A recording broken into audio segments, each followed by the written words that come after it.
قریب ہیں مجھ سے، انہیں کو ڈھونڈ رہا ہوں، مجھے ہوا کیا ہے، انہیں کو ڈھونڈ رہا ہوں، مجھے ہوا کیا ہے۔ کھڑا ہے اختر آسی در مقدس پر،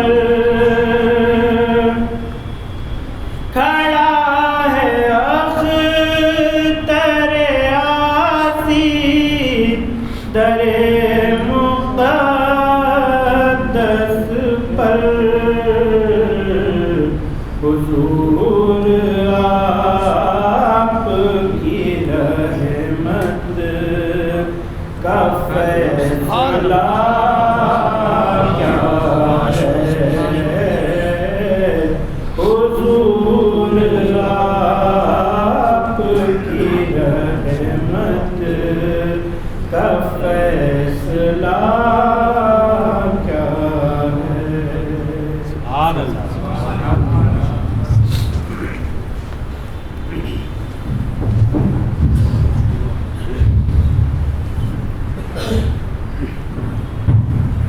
میں بنا تاخیر اس مسجد کے ذمہ دار ٹرسٹی جناب الحاج اسحاق مولو صاحب سے گزارش کروں گا کہ تشریف لائیں، حضور بالا کی بارگاہ میں گلاب عقیدت پیش کریں۔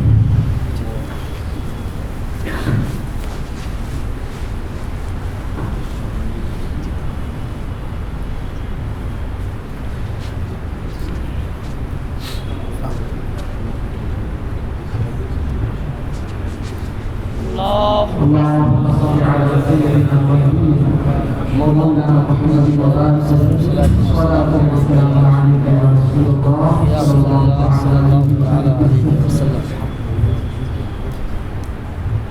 میں جامعہ اشرفیہ ثانیہ شیخ سلام الدین جو ہمارا مدرسہ ہے اس کی جانب سے بھی الحمدللہ حضور والا کی گلپوشی کی جا رہی ہے۔ میں حاجی الطاف صاحب کو گزارش کروں گا کہ تشریف لائیں، اور حاجی ضیاء الدین صاحب وہ بھی تشریف لائیں اور حضور والا کی بات بلائیں کی تدبیر۔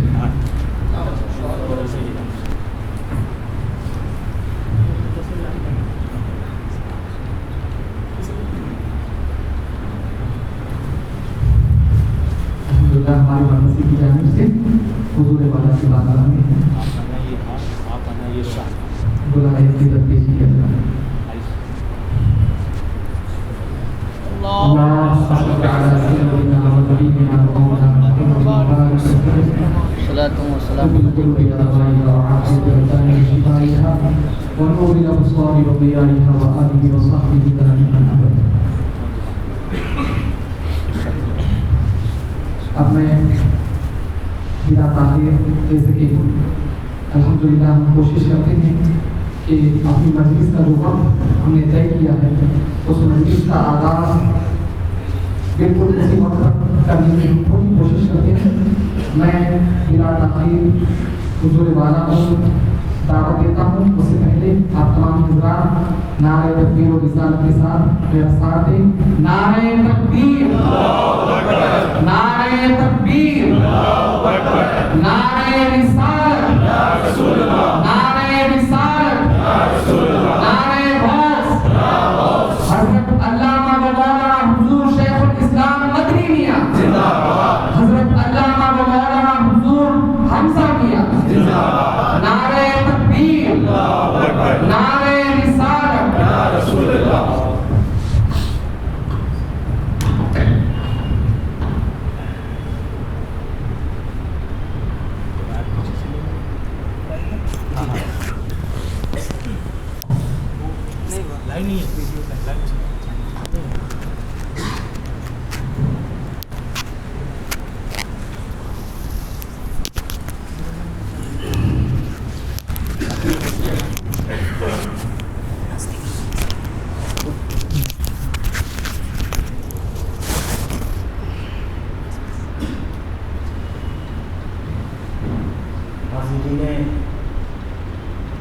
خانہ خدا،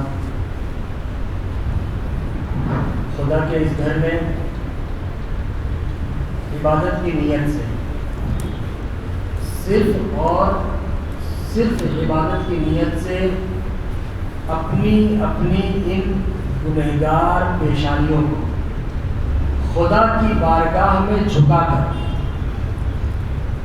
اس کی بندگی کا ثبوت دینے کی نیت سے آئے ہوئے آپ تمامی حضرات السلام علیکم ورحمۃ اللہ وبرکاتہ۔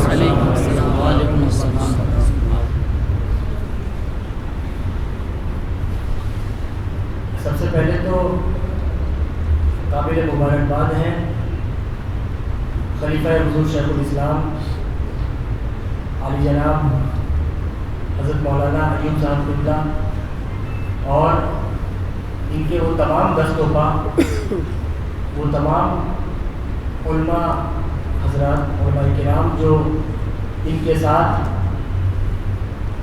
مل کر دینی خدمات انجام دینے میں لگے ہوئے ہیں، اور آج الحمدللہ ان کی انتھک بے پناہ محنتوں کا، کاوشوں کا، کوششوں کا یہ نتیجہ ہے کہ آج ہم اور آپ کچھ وقت کے بعد اپنے ماتھے کی نگاہوں سے چند حفاظ کرام کی دستار بندی کا وہ منظر دیکھیں گے۔ اللہ رب العزت اسی طرح ان کے زیر سایہ دی جانے والی اس خدمات کو موصوف والا کی آخری سانس تک اسی شایان شان ان سے لیتا رہے، اور وہ تمام علماء کرام جو ان کے شانہ بشانہ اس دینی خدمات میں کوشاں ہیں، انہیں بھی ان کی آخری سانس تک اسی طرح دین مدین کی خدمت بے لوث کا جذبہ، اور بالخصوص نماز پنجگانہ کی شکل میں،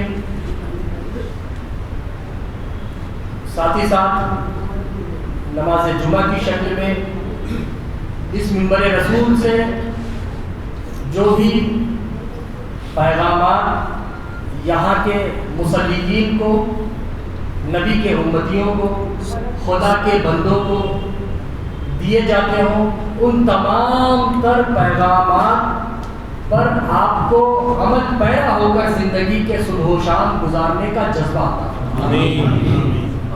اور آج کے اس پرفتن ماحول میں، آج کے اس پرآشوب دور میں ہمیں اور آپ کو، ہم جہاں بھی رہیں، ملک بیرون ملک کے جس حصے، جس گوشے، جس کونے میں رہیں، ہمیں اور آپ کو اللہ رب العزت مذہب اسلام پر مضبوطی سے قائم رہ کر اپنی آخری سانس تک ایک سچا پکا مسلمان بن کر زندگی گزارنے کی توفیق دے۔ تو عزیزان ملت اسلامیہ، وقت کی نزاکت کو مد نظر رکھتے ہوئے حلقہ ذکر کی یہ جو محفل کا آغاز ہم کرنے جا رہے ہیں، اس سے پہلے کچھ مفید باتیں اس گنہگار زبان سے میں آپ کے گوشے گزار کرنا چاہوں گا، آپ کے درمیان اس خانہ خدا میں آپ کے سامنے رکھنا چاہوں گا۔ اللہ رب العزت ہم سب کو خصوصیت کے ساتھ سننے اور سنانے سے زیادہ عمل پیرا ہو کر زندگی گزارنے کا جذبہ۔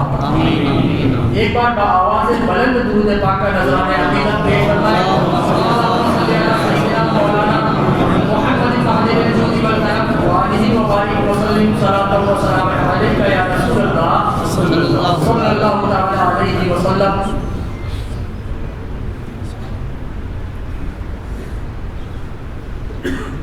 دو لفظ ہیں، میری گزارش ہے اپنی گفتگو شروع کرنے سے پہلے کہ بڑی سنجیدگی اور متانت کے ساتھ اپنے دل، اپنے دماغ کو حاضر رکھ کر تھوڑی دیر کے لیے ہمیں معلوم ہے آپ تمامی حضرات اپنا قیمتی وقت نکال کر خدا کی بارگاہ میں اپنی بندگی کا ثبوت دینے آئے ہیں. اسی کے ساتھ ساتھ یہ پروگرام بھی آپ کے درمیان رکھ دیا گیا اور آپ یہاں آج جو اپنا قیمتی وقت نکال کر بیٹھے ہیں آپ کہ اس وقت کا خیال رکھتے ہوئے ہم کوئی بہت لمبی چوڑی نہیں بلکہ مختصر سے وقت میں اپنا پیغام اپنی فکر یہ گنہگار آپ کے درمیان رکھنا چاہے گا. لہٰذا میری گزارش ہے کہ بڑی ہی دل اور دماغ کو حاضر رکھ کر پریزنٹ آف مائنڈ کے ساتھ جو باتیں ہمارے اور آپ کے درمیان رکھی جائیں ہمیں ان باتوں کو سماعت کرنا ہے. صرف سننا ہی نہیں ہے بلکہ ان تمام تر باتوں کو اپنی زندگی میں اتار کر اس پر عمل میں لانا ہے انشاءاللہ. تو عزیزان ملت اسلامیہ دو چیزیں ہیں اور ہماری زندگی انہی دو چیزوں کے درمیان گھومتی رہتی ہے.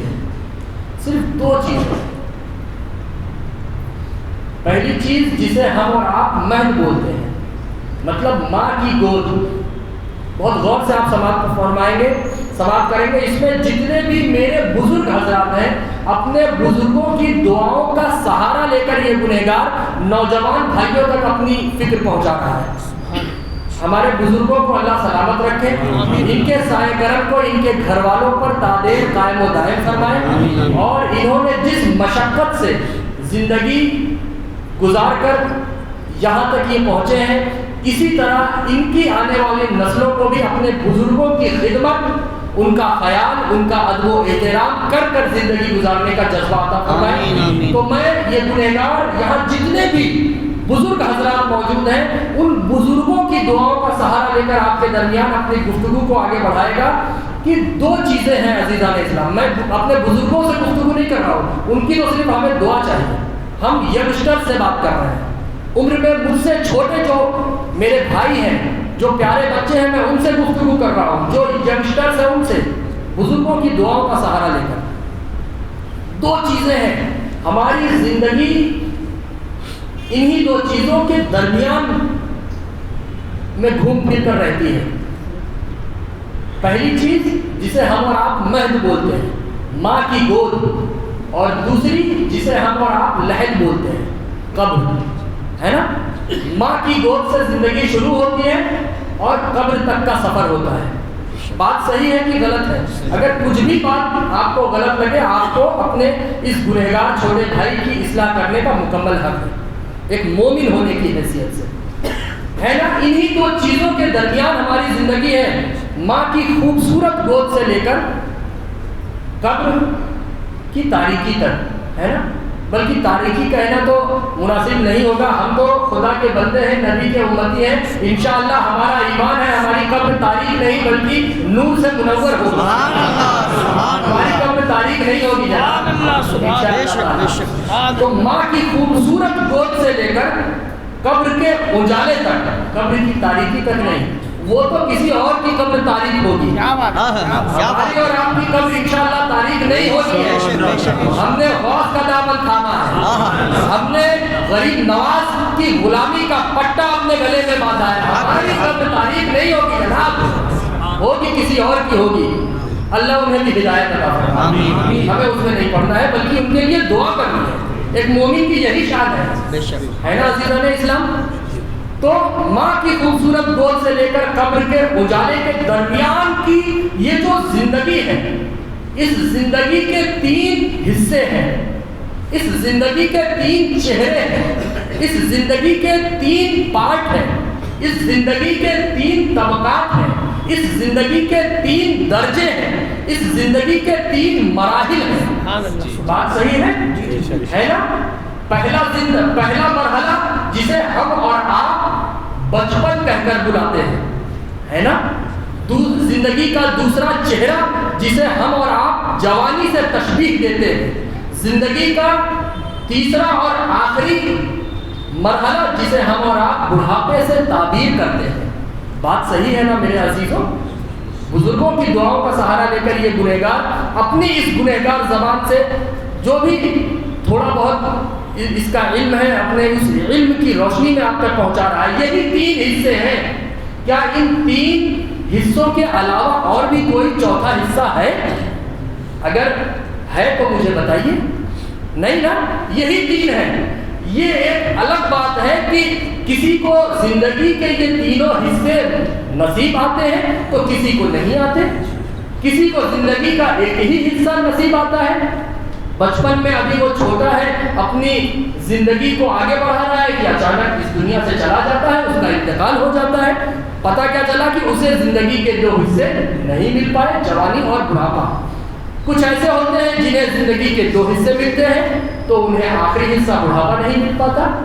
کچھ ایسے ہوتے ہیں نصیب دار جنہیں زندگی کے تینوں حصوں میں قدم رکھنے کا موقع ملتا ہے اور زندگی کے تینوں حصوں سے وہ فیضیاب ہوتے ہیں اور اپنے اپنے انداز میں ان تینوں حصوں کو، زندگی کے تینوں درجوں کو، تینوں اوقات کو، بچپن، جوانی، بڑھاپا کو اپنے اپنے انداز میں وہ گزارنے کی کوشش کرتے ہیں، ہے نا؟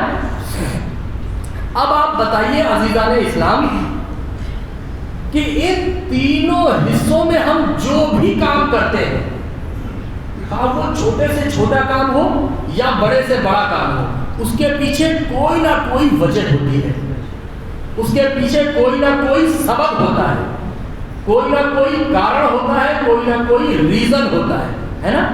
کیا وداؤٹ اینی ریزن ہم بچپن سے لے کر مرنے کے درمیان کوئی بھی کام کرتے ہیں؟ بتائیے. وداؤٹ اینی ریزن، بنا کسی وجہ کے نہیں. ایک بچہ اگر وہ 2 مہینے کا ہے، 2 دن کا ہے، 2 گھنٹے کا ہے، 2 منٹ کا ہے، وہ 2 منٹ پہلے پیدا ہونے والا بچہ اگر رو رہا ہے تو اس کے رونے کے پیچھے بھی کوئی وجہ ہے.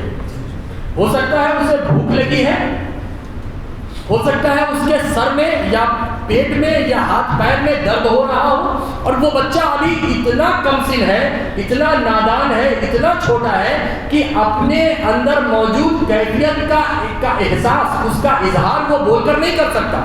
لہذا وہ رو رہا ہے کہ اے میرے پیرنٹس، اے میرے والدین، اے میرے گھر والے، اے میری فکر کرنے والوں، مجھے تکلیف ہے، میں نہیں بتا پاؤں گا کہ مجھے کیا تکلیف ہے، یہ آپ آئیے مجھے دیکھیے اور سمجھیے. بات صحیح ہے نا؟ ایک بچہ اگر رو رہا ہے تو کوئی تو وجہ ہوگی. ایک جوان سخت ٹھنڈک کے موسم میں جبکہ لوگ کمبل میں بیٹھنا پسند کرتے ہیں، اگر وہ گھر سے باہر نکل رہا ہے کوئی تو وجہ ہوگی. جب لوگ گھر سے باہر نکلنا پسند نہیں کر رہے تب ایک کٹیل جوان گھر سے باہر نکل رہا ہے وداؤٹ اینی ریزن. نہیں، اسے معلوم ہے کہ اگر میں نہیں نکلا تو میں کماؤں گا کیا، اگر میں نہیں نکلا تو شام کو میرے گھر پہ میری اہلیہ، میرے ماں باپ، میرے یہ جو چھوٹے بچے ہیں انہیں میں کیا کھلاؤں گا. تو اس کے باہر نکلنے کی کوئی تو وجہ ہے نا عزیزان اسلام. ایک ضعیف اگر ان کو کھانسی آ رہی ہے، اس کھانسی کے پیچھے بھی کوئی وجہ ہے.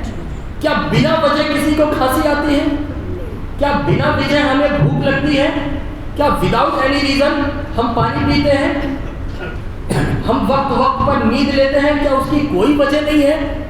تو پتہ کیا چلا کہ ہم کھاتے کسی وجہ سے ہیں، پانی کسی وجہ سے پیتے ہیں، سوتے بیٹھتے اٹھتے جاگتے کسی وجہ سے ہیں، تجارت کسی وجہ سے کرتے ہیں، اپنوں کا خیال کسی وجہ سے رکھتے ہیں، چلتے اور رکتے کسی وجہ سے ہیں. تو انسان جب کھاتا پیتا کسی وجہ سے ہے تو جو انسان اٹھتا بیٹھتا کھاتا پیتا کسی وجہ سے ہو، کیا وہ انسان ذکر الہی کسی بنا وجہ کے کرتا ہوگا؟ جو انسان روتا اور ہنستا کسی وجہ سے ہوتا ہوگا، کیا وہ انسان ذکر بنا وجہ کے کرے گا؟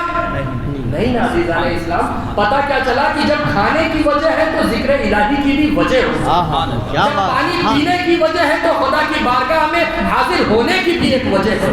جب اٹھنے بیٹھنے سونے اور جاگنے کی وجہ ہے تو خدا کی بارگاہ میں اپنی بندگی بجا لانے کی بھی کوئی وجہ ہے. بنا کسی وجہ کے ہم کھانا کھانے نہیں ہو سکتا. تو جب بنا وجہ کے کھانا نہیں تو بنا وجہ کے ذکر کیسے؟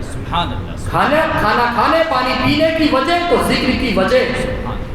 آج ہمیں اسی وجہ کو جاننا ہے. آج ہم یہاں اسی وجہ کو جاننے حاضر آئے ہیں عزیزان اسلام کہ کھانا کھانے کی وجہ ہمیں معلوم ہے, نہیں کھایا تو کچھ وقت کے بعد جان نکل جائے گی. پانی پینے کی وجہ معلوم ہے, سونے اٹھنے بیٹھنے جاگنے.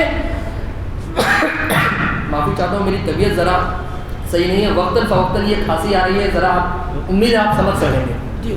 تو عزیزان اسلام یہ کھانسی جو آ رہی ہے اس کی بھی ایک وجہ ہے, ہم نے اپنی صحت کا خیال نہیں رکھا اور ہماری صحت یہاں تک پہنچی کہ ہمیں کھانسی آ رہی ہے. ہر چیز کی ایک وجہ ہے, وداؤٹ اینی ریزن ہم کچھ نہیں کرتے, یہ ہماری باڈی کے ساتھ بنا کسی وجہ کے کچھ نہیں ہوتا ہے نا عزیزان اسلام. ہمارے ڈاکٹر صاحب قبلہ یہاں موجود ہیں, الحمدللہ میں ان کا مریض رہ چکا ہوں, ان کے ہاتھوں سے اللہ نے مجھے شفا عطا فرمائی ہے.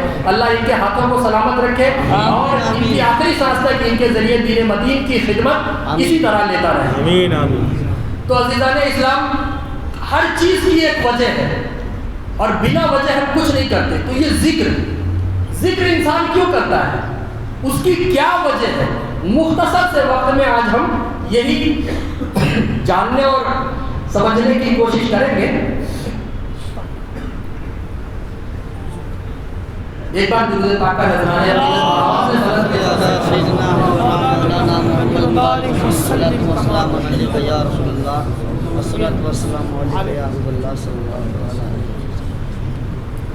ابھی ہم یہ سمجھ رہے ہیں مختصر سے وقت میں کہ ذکر کیوں کرتے ہیں اور ذکر کیوں کرنا چاہیے, اس کی کیا فضیلت ہے, اس کے کیا معاملات ہیں.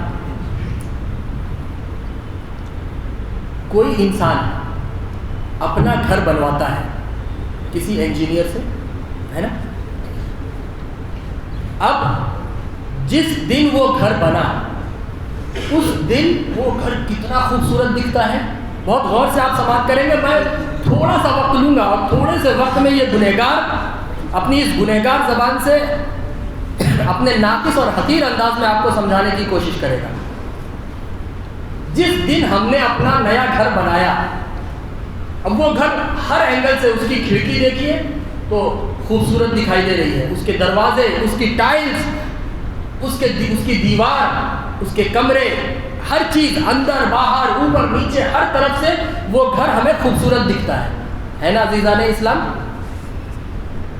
لیکن 5 سال کے بعد, 3 سال کے بعد یا 10 سال کے بعد اس گھر میں دراریں آ جاتی ہیں, اس گھر کے دروازے کمزور ہو جاتے ہیں, ہے نا. اس گھر کی دیواروں میں بسا اوقات وقتاً فوقتاً سیلن آ جاتی ہے. پانی, سیلن مطلب آپ سمجھ رہے ہیں نا, یہاں سیلن بولتے ہیں نا, پانی آ جاتا ہے نا, طرح طرح کی کمیاں آ جاتی ہیں. وہ گھر کمزور ہو جاتا ہے.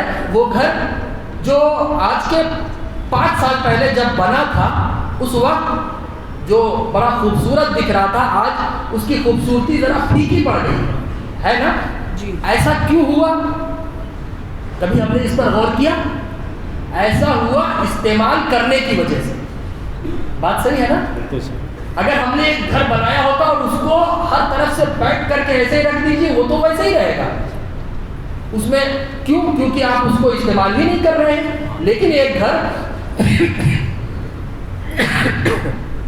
جو ہم نے بنایا 5 سال کے بعد, 10 سال کے بعد استعمال کرنے کی وجہ سے اب اس گھر کی وہ خوبصورتی باقی نہ رہی جو بنانے والے وقت میں تھی, ہے نا. تو اب 5 سال کے بعد یا 10 سال کے بعد گھر کا جو مالک ہے, اگر اس مالک کے دل میں یہ کیفیت پیدا ہو, یہ خواہش, یہ اچھا جنم لے پیدا ہو کہ مجھے اپنے گھر کو پھر سے دوبارہ اسی طرح بنانا ہے جیسا 5 سال پہلے تھا, جس طرح 10 سال پہلے میرا گھر خوبصورت دکھ رہا تھا, میں ویسا ہی بنانا چاہتا ہوں, تو اسے کیا کرنا ہوگا؟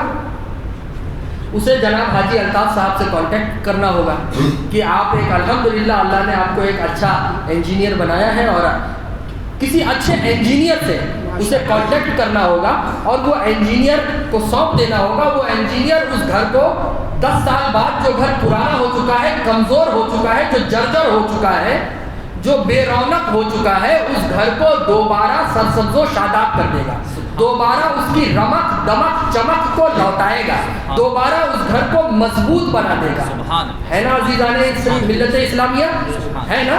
پتہ کیا چلا کہ انسان کی بنائی ہوئی چیز جب استعمال کرنے کی وجہ سے پھیکی پڑ جاتی ہے، کمزور ہو جاتی ہے، بے رونق ہو جاتی ہے، اور ایک پروسیس کے ذریعے اس پھیکی پڑ چکی چیز کو، ایک پروسیس کو استعمال میں لا کر اس پھیکی پڑ چکی، اس کمزور ہو چکی چیز کو ہم دوبارہ طاقتور بنا سکتے ہیں، ہم دوبارہ بے رونق سے بارونق بنا سکتے ہیں، ہم دوبارہ اسے خوبصورت بنا سکتے ہیں، ہم دوبارہ اسے سرسبز و شاداب بنا سکتے ہیں، تو بلا تشبیہ عزیزان اسلام یہ جو رحمان کا دیا ہوا بنایا ہوا دل ہے، یہ دل مسلسل گناہوں میں مبتلا ہونے کی وجہ سے اگر سیاہ ہو جائے، یہ دل لگاتار غلط کاموں میں پڑے رہنے کی وجہ سے اگر خراب ہو جائے، اگر بے رونق ہو جائے، تو اس دل کو اگر ہمیں دوبارہ مومن کامل کے دل کی طرح بنانا ہو، اس دل کو اگر ہمیں دوبارہ سرسبز و شاداب بنانا ہو، اس دل کو اگر ہمیں دوبارہ چمکنے والے دل کی طرح بنانا ہو، تو ہمیں کیا کرنا ہوگا؟ اے مسلمانوں یقین جانو، ہمیں کچھ نہیں کرنا ہوگا، صرف اپنے محبوب کا وسیلہ لے کر اپنے رب کی بارگاہ میں حاضری دے کر اس کا ذکر بجا لانا ہوگا۔ یقین جانو ادھر تمہارا ذکر ختم ہوگا اور ادھر تمہارے دل سے ایمان کی شعاعیں نکلنا شروع ہوگا۔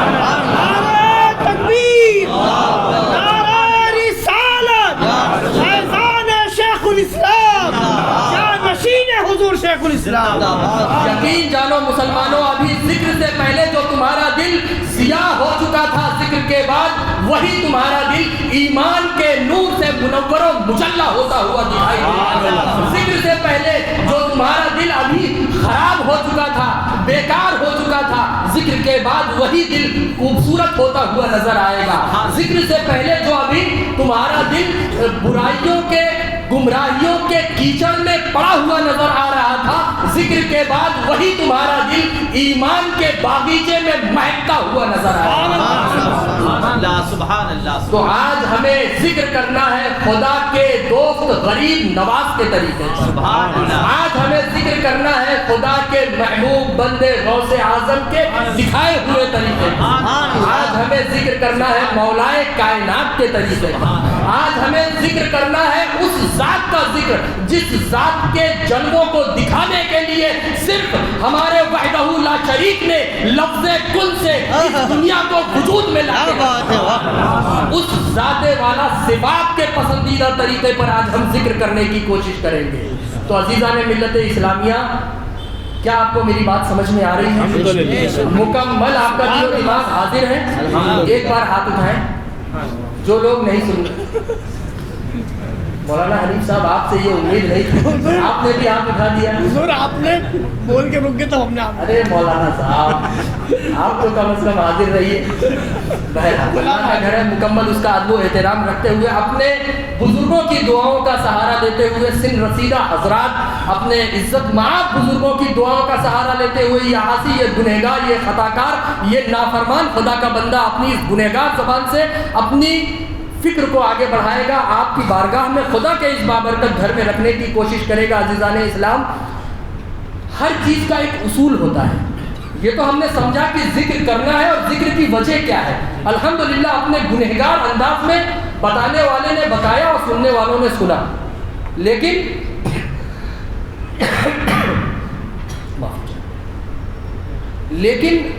ہر چیز کا ایک اصول ہوتا ہے، ایک انداز ہوتا ہے، اور کسی بھی چیز کو اس کے اصول پر جب ہم کرتے ہیں تو اس کا جو رزلٹ ملتا ہے، اس کا جو اثر ہوتا ہے وہ بہت مؤثر ہوتا ہے نا۔